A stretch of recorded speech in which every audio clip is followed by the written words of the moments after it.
কেইবাগৰাকীও মাননীয় ব্যক্তিয়ে এতিয়ালৈকে 4টা শব্দৰ অৰ্থ আৰু তাৰ ব্যৱহাৰৰ সম্পৰ্কে জানিবৰ কাৰণে মোক আজি 2-4 দিনৰ আগতে জনাইছে আৰু মই আজি থিয় হৈছোহি যে শব্দকেইটাৰ উত্তৰ দিম। প্ৰথম শব্দটো হৈছে চুকাফা। প্ৰথম চত হচৌকা, হত আকা আৰু ফত আকা আমি এইটো অসমীয়া ভাষাত পাইছোঁ, চুকাফা। এইটো আচলতে প্ৰথম চত চৌকা মানে বাঘ নহয়, এইটোহে বাঘ। দ্বিতীয় চত চৌকাতে বাঘ বুজায়। গতিকে অসমীয়া ভাষাত নাম হিচাপে চুকাফা একেবাৰে সৰল উচ্চাৰণত লিপিবদ্ধ কৰি অসমীয়া মানুহে কৰিলে। গতিকে চুকাফা এইটো চলিলে। কিতাপে পত্ৰই অসমীয়া ভাষাত লিখা বুৰঞ্জীবোৰতো প্ৰথম চত চৌকা আছে, কিন্তু টাই ভাষাত লিখা বুৰঞ্জীতটো প্ৰথম চত চৌকা নাই, দ্বিতীয় চত চৌকা আছে। গতিকে চব চুকাফা শব্দটোৰ অৰ্থ বিচৰা হৈছে। চু মানে হ'ল বাঘ, বাঘ বা ব্যাঘ্ৰ।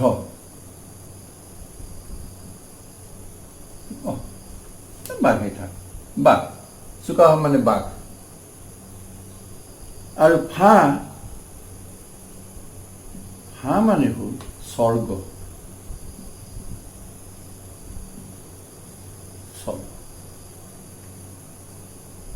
চু মানে বাঘ, ফা মানে দেৱতা, আৰু কা মানে গমন।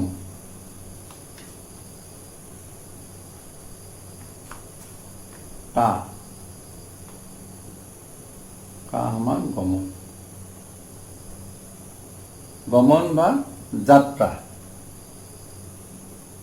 বাঘৰ যাত্ৰা, চুকা, চুৰ যাত্ৰা।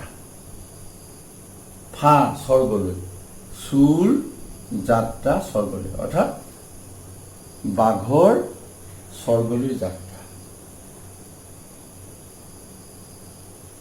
আহোম স্বৰ্গদেউসকলৰ নামৰ আগত বা নামটোৰ প্ৰথম আখৰটো দ্বিতীয় চ, চুচেনফা যেনে চুহু, এই চু দ্বিতীয় চত চৌকা হ'ব লাগে।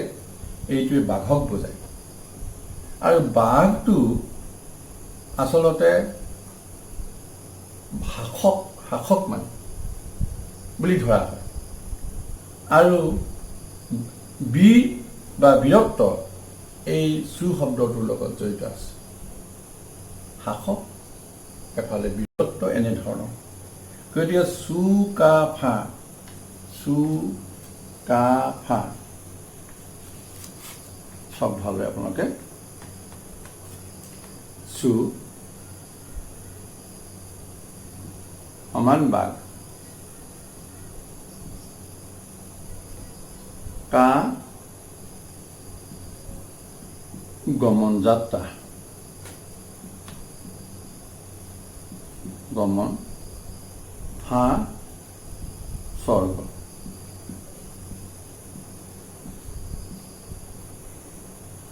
চু মানে বাঘ, কা মানে গমন, ফা মানে দেৱতা, অৰ্থাৎ বাঘ দেৱতাৰ স্বৰ্গলৈ গমন।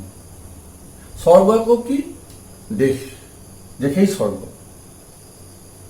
গতিকে তেনেকুৱা এখন দেশ বা স্বৰ্গ প্ৰতিষ্ঠা কৰিবলৈকে চুকাফা পাটকাই পৰ্বত পাৰ হৈ সৌমাৰ পীঠত ভৰি দিছিল। আপোনালোকে জানে যে টিপামত প্ৰথমে তেওঁ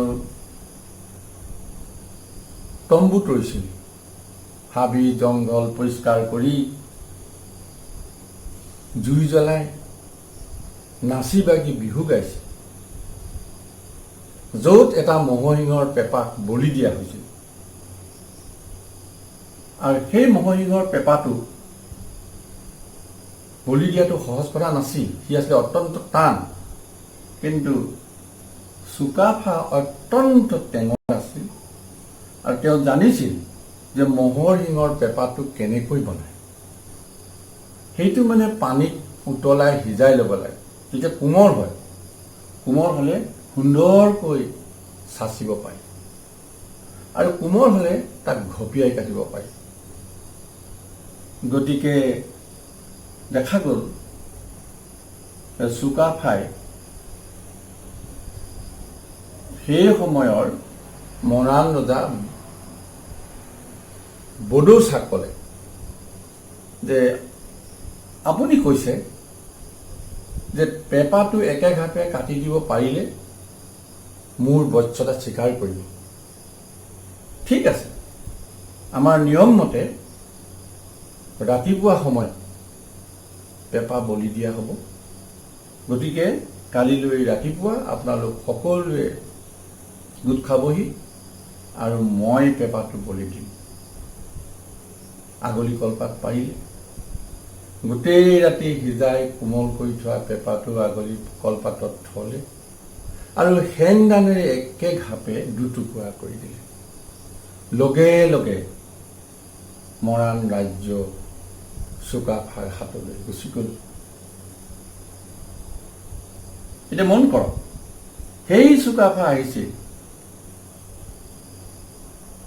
চু মানে বাঘ, কা মানে গমন, ফা মানে স্বৰ্গ। তেওঁ নিজৰ পিতৃভূমি এৰি থৈ কামৰূপৰ সুমাৰ পিঠত ভৰি দিছিল। এজন বীৰ হৈ, এজন দেৱতা হৈ বাঘৰ দৰে দৌৰিব পৰা, খেদিব পৰা, ধৰিব পৰা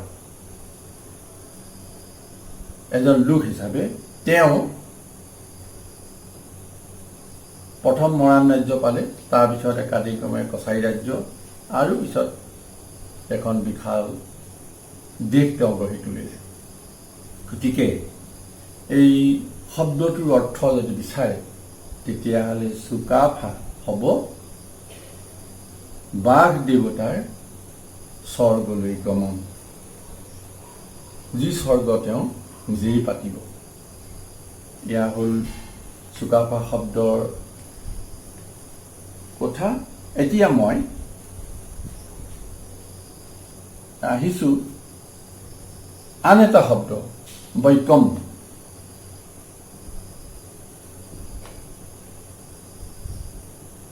এইটো শব্দ বৈকম। আৰু এটা আছে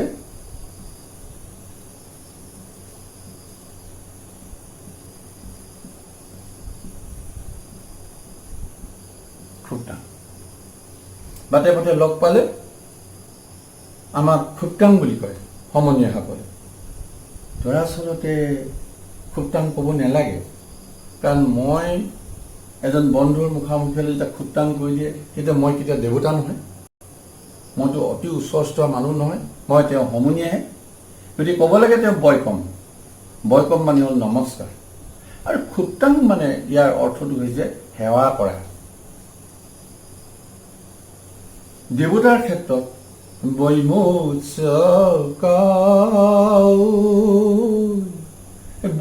খুবটাং আহি গ'ল।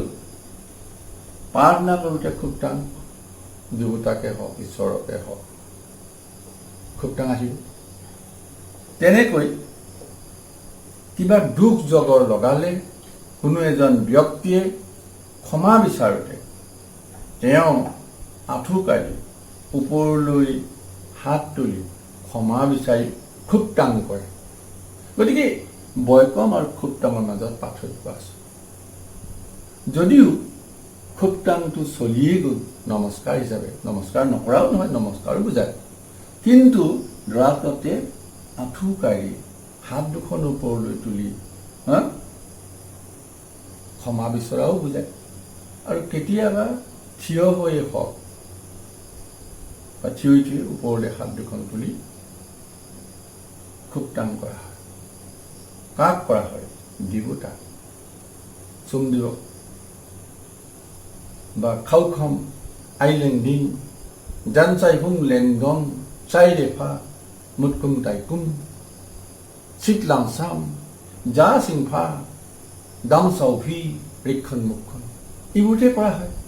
গতিকে এই শব্দটো দৰাচলতে আমি ইজনে সিজনৰ মুখামুখি হওঁতে খুব টান কোৱাটো উচিত নহ'ব। গতিকে আমি যিটো শব্দৰ ওপৰত পাইছোঁ বয়কম, এই শব্দটো কোৱা উচিত। আন এটা শব্দ নকওঁ বুলি ভাবিলেও এতিয়া নহয়, প্ৰশ্ন যেতিয়া আহিছে গতিকে মই শব্দটো লিখোঁ।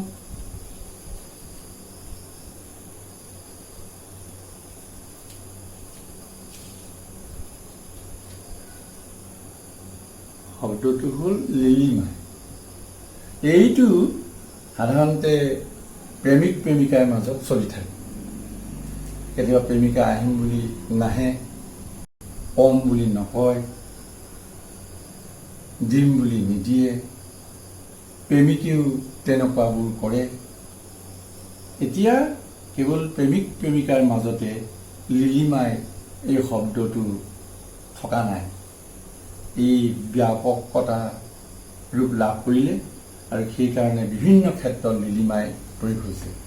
যে কেতিয়াবা এজন মানুহে দিম বুলি নিদিয়া, কৰিম বুলি নকৰা, আহিম বুলি নহা, খাম বুলি নোখোৱা ইত্যাদি বোৰৰ ক্ষেত্ৰত লিলিমাই এই টাই ভাষাৰ শব্দটো অসমীয়া ভাষাত প্ৰয়োগ হৈ আহিছে। এতিয়া টাই ভাষাত লিখিলে হয় লি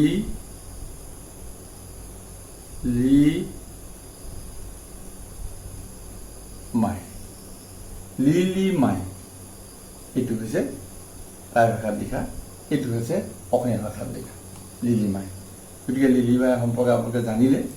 মই কৈছোঁৱে যে লিলিমাই শব্দটোৱে সাধাৰণতে ফাঁকি দিয়া, মিছা কোৱা ইত্যাদি বুজায়, বা বাৰে বাৰে মানুহক ঠগা, যেনে আহিম বুলি নহা ইত্যাদি কথা মই আগতে কৈছোঁ। এইখিনি হৈছে শব্দটো।